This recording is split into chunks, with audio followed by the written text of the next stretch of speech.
কারো যদি ইমানের সাথে যদি কারো ভ্রান্ত আকীদা মিশ্রিত হয়, তাহলে তার পরিণাম আল্লাহ তাআলা কোরআনুল কারীমের মধ্যে স্পষ্টভাবে ঘোষণা দিয়েছেন।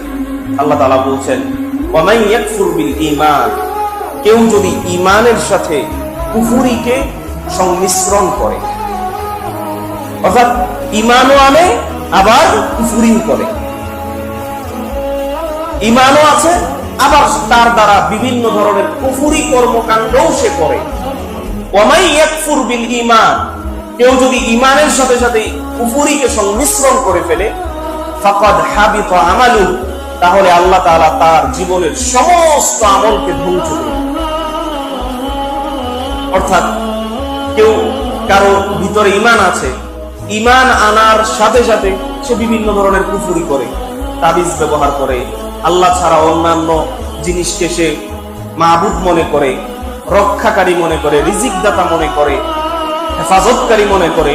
যদি এইরকম কেউ করে, ঈমান আছে, ঈমানও আছে আবার সালাত আদায় করে, সালাত আদায় করে আবার বিভিন্ন ধরনের কুফরি শিরকি কর্মকাণ্ডও যদি কেউ করে, আল্লাহ তাআলা কি বলছেন? ফাকাদ হাবিতা আমালু, তাহলে আল্লাহ তাআলা তার ওই সব আমলকে ধ্বংস করে দিবেন। সালাত ধ্বংস করে দিবেন, সিয়াম ধ্বংস করে দিবেন, হজ ধ্বংস করে দিবেন, যাকাত ধ্বংস করে দিবেন, যত আমল আছে আল্লাহ তাআলা সব কিছুকে ধ্বংস করে দিবেন। শুধু তাই না, শুধু ধ্বংস করেই করবেন না, ওয়া হুয়া ফিল আখিরাতি মিনাল খাসিরিন, আর আল্লাহ তাআলা ওই ব্যক্তিকে পরকালে ক্ষতিগ্রস্তদের অন্তর্ভুক্ত করবেন।